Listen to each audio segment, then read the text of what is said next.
Alors, je m'appelle Grégory Lémé, je suis donc le directeur de la coopérative oléicole du Moulin de l'Olivette, basée à Manosque, et on produit une huile d'olive à partir des apports de nos coopérateurs depuis presque 100 ans maintenant. Alors, le Moulin de l'Olivette, c'est avant tout une coopérative, c'est-à-dire que c'est un modèle juridique un peu spécifique, ce n'est pas une société privée.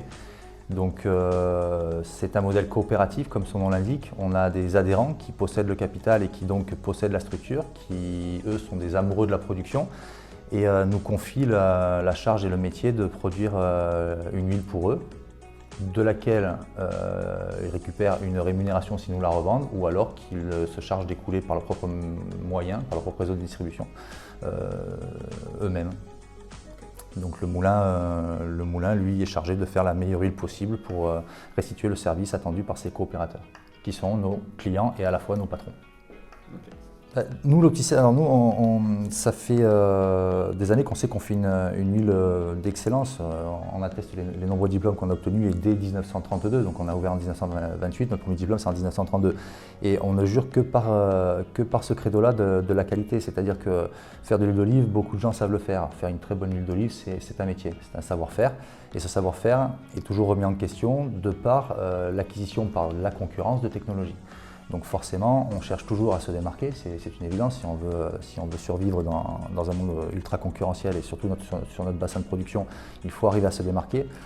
Quand on nous a présenté l'Opticet et son approche technologique et sa capacité à la fois influencer la quantité et à la fois influencer la qualité, on a vu rapidement la possibilité de faire du marketing autour de cette technologie-là, à savoir différencier un peu plus encore nos qualités d'huile. On sait qu'on a un bassin qui nous propose, on a un terroir qui nous propose une richesse organoleptique naturelle. On a trouvé intéressant au travers de l'Opticet d'arriver encore à scinder et à optimiser encore cette exploitation des qualités organoleptiques, c'est-à-dire accroître encore un peu plus la segmentation, réussir à tirer de nos olives les différents parfums qu'elles pouvaient contenir selon la variété et en tirer vraiment la quintessence. Donc c'est encore aller un peu plus en profondeur en termes de qualité, tout en acceptant aussi le fait qu'on puisse jouer sur la quantité et du coup les volumes et du coup le registre économique qui est aussi un des chevaux de bataille d'une structure comme la coopérative. Il faut à la fois faire de la quantité, à la fois faire de la qualité, et on a avec l'Opticet cette opportunité de faire à la fois un peu les deux. Alors nous, on n'est pas des techniciens, on n'est pas des experts, on a fait confiance à l'Opticet, donc ils sont venus installer, comme il avait dit, le matériel dans le timing qu'il avait proposé. On a été accompagné par un technicien, donc Milton, je ne sais plus son nom de famille, qui a été présent durablement, de manière très efficace sur le terrain et qui a participé au réglage. Donc si vous voulez, la première année, on n'est pas rentré dans le détail technique des choses, on s'est laissé accompagner par les techniciens d'Opticet et on a été assez satisfait dans le sens où il y a eu très peu d'arrêts de production. On avait peur que ça impacte notre production au quotidien et finalement pas du tout. On a eu beaucoup de réactivité de la part des techniciens d'Opticet, ce qui nous a permis, nous, de ne pas impacter notre productivité. Alors on y a vu un avantage, on y a vu deux avantages en fait à l'Opticet.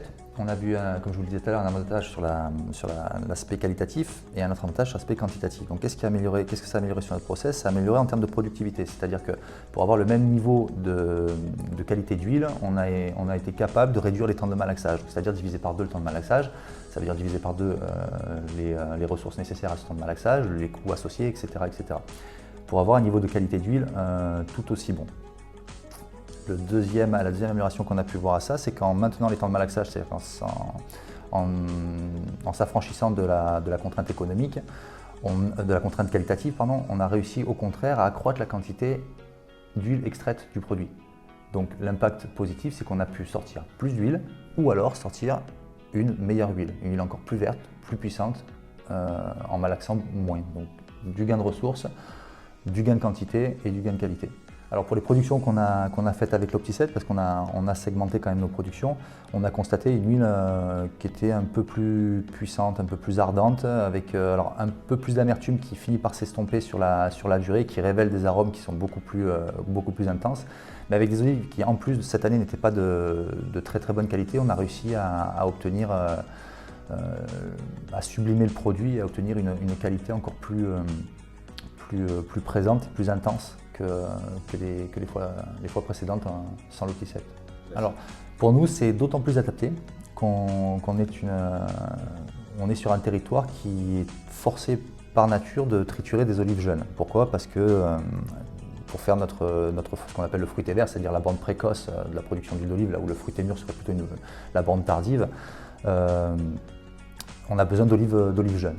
On doit travailler les olives jeunes puisque nous, sur notre territoire, l'hiver tombe assez vite. Un hiver qui tombe sur les olives, c'est des olives gelées. Des olives gelées, c'est des olives inexploitables, qui font une huile d'olive qui est largement dépréciée par rapport à ce qu'on sait faire. Donc nous, on est, par la force des choses, contraints et forcés de faire du fruité vert.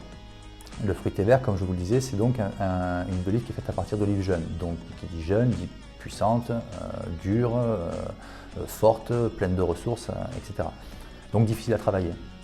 Aujourd'hui, les lignes d'extraction modernes nous permettent justement de travailler ce genre de produit, et l'Opti7 a sublimé cette capacité à travailler ce produit-là. C'est-à-dire que jusqu'à maintenant, le malaxage permettait de sortir une quantité d'huile de ces olives très fortes, très jeunes, avec des cellules puissantes, assez limitée. L'Opti7 a permis de dégrader suffisamment cette matière-là pour sortir du même type de fruits, beaucoup plus d'huile. Donc ce qui veut dire que par rapport on travaille sur 4 périodes. La première période intervient au mois d'octobre, où on a des olives qui sont très très dures et dont il est très difficile d'extraire de l'huile. L'Opti7 a permis de dégrader suffisamment le produit pour extraire un maximum d'huile de ces olives-là. Là où, dans le passé, on était sur des rendements autour de 13-14% en début de période, on a réussi à monter à des pourcentages d'extraction d'huile pouvant aller jusqu'à 19%. Et on a stabilisé ce rendement-là sur toutes les périodes qui ont suivi. Ce que je veux dire par là, c'est que l'Opti7 est d'autant plus intéressant sur des olives jeunes à forte ressource, à forte capacité, que sur des olives un peu plus mûres. Donc nous, ça nous arrange d'autant plus qu'on travaille ces produits-là. Donc ça a été vraiment extrêmement bénéfique, puisqu'on est passé donc sur la première période de rendement d'un rendement de l'an passé de 14 à 19, sur la deuxième période de 17 à 20, sur la troisième période on est passé de 18 à 20 et on est resté autour de 21 sur la quatrième période, donc peu d'impact. Donc pour nous c'était d'autant plus intéressant de pratiquer l'Opti7 du fait de la nature propre de notre typologie de production, qui fait qu'on travaille des fruits très jeunes et compliqués à travailler. Donc il est difficile d'extraire l'huile, et toute la richesse en polyphénol, en antioxydants, en vitamines. On a augmenté la qualité du produit, en plus d'en tirer la quantité au meilleur moment possible. Alors, je recommanderais l'Opti7 aux moulins qui ont une typologie de production qui ressemble à la nôtre, parce que je suis incapable de m'exprimer sur la façon de procéder des autres moulins. Si effectivement un moulin est dans la même configuration que nous, à savoir triturer des olives jeunes dans des process d'extraction continue avec approvisionnement de pâte continue, oui, clairement, on gagne en rendement, on gagne en qualité. Donc il y a un impact notoire et indéniable de l'Opti7 sur la production de cette année. Après, je ne suis pas garant du modèle de tous les moulins, donc je ne pourrais pas m'avancer à dire que c'est bon pour tout le monde. En tout cas, pour nous, ça l'a été et largement probant. Je vois un atout principal sur l'utilisation de l'Opti7, c'est la diminution du temps de malaxage qui effectivement diminue forcément le besoin en électricité. On est quasiment à une division par 2 du temps de malaxage, donc c'est une division par 2 de la ressource en énergie qui aujourd'hui coûte cher comme on le sait et qui impacte forcément la planète. Donc sur ce registre-là, l'Opti7 fait largement sa part.